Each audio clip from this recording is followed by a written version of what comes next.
Olá, tudo bem? Bem-vindo a mais um vídeo. Muitos acham que tentação e pecados são a mesma coisa. Outros se sentem até culpados por sofrerem qualquer tipo de tentação. E esse é, na verdade, um tema muito importante. Neste vídeo, eu vou te mostrar a diferença entre tentação e pecado. Mas antes disso, já deixa o seu like e se inscreve aqui no meu canal, ativa o sininho, para você receber os próximos vídeos e segue até o final, tá bom? Então vamos lá. Há um texto em Hebreus muito interessante a respeito de Jesus, da experiência de Jesus, onde já podemos ver que tentação e pecado são bem diferentes. Vejamos esse texto. Diz assim, Hebreus 4, 14 a 15. Tendo, pois, a Jesus, o Filho de Deus, como grande sumo sacerdote que penetrou os céus, conservemos firmes a nossa confissão, porque não temos sumo sacerdote que não possa compadecer-se das nossas fraquezas. Antes foi ele tentado em todas as coisas, mas sem pecado. Veja que o autor aos Hebreus afirma que Jesus foi tentado em todas as coisas, mas sem pecado. Significa que Jesus foi tentado em todas as áreas da sua vida, mas nunca ele cedeu à tentação, nunca ele caiu na tentação. Na verdade, ele nunca pecou, nunca se deixou levar pela tentação. Portanto, podemos perceber que tentação é bem diferente de pecado, e que Cristo foi tentado sim, em todas as coisas, diz a palavra, mas sem pecado. Desde o Gênesis, no Jardim do Éden, quando Eva foi tentada pela serpente, que é Satanás, desde aquele início que sabemos que a tentação vem antes do pecado. Então, o que vem a ser a tentação? O que é a tentação? É uma sugestão, um conselho, um convite ou um impulso para fazer algo censurável, não recomendável ou errado. É sempre um apelo aos desejos carnais.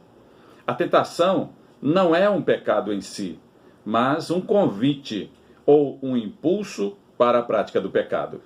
A tentação é, na verdade, uma propaganda, uma espécie de propaganda enganosa para o mal. A tentação, que vem através de outras pessoas, por exemplo, usa geralmente essas expressões. Vamos nessa, vamos curtir a vida, vai ser show de bola. Ah, o que tem? E por que não? Tem nada a ver. Essas são algumas expressões que as pessoas usam quando estão tentando outras pessoas para fazerem alguma coisa que seja, como nós falamos, censurável, não recomendável ou errada realmente. Por isso Jesus nos adverte para orarmos, a fim de não cairmos em tentação. Pois, disse ele, o espírito, na verdade, está pronto, mas a carne é fraca.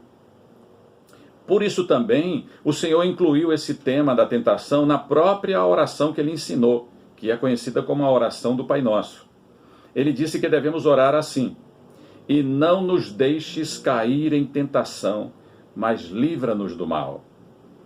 Se você se sente preso ou escravo de um pecado, um vício, dependência química ou algum tipo de cativeiro espiritual, se você está lutando contra isso, então você deve dizer não. Não aceite mais o convite ou o impulso da tentação.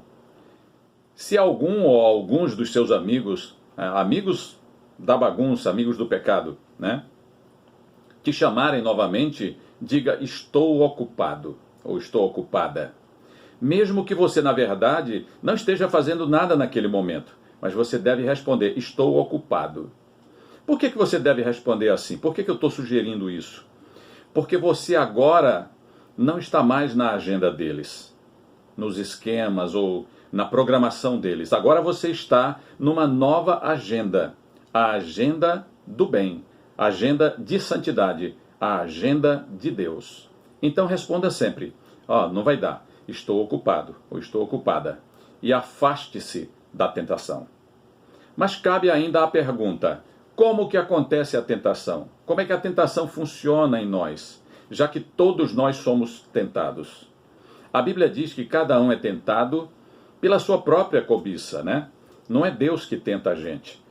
Nós somos tentados pela nossa própria cobiça. Existe então um processo, né, que vai da tentação até chegar ao pecado propriamente dito. Vamos também ver esse texto que está lá em Tiago, capítulo 1, 13 a 15, que diz o seguinte: ninguém, ao ser tentado, diga, sou tentado por Deus, porque Deus não pode ser tentado pelo mal, e ele mesmo a ninguém tenta.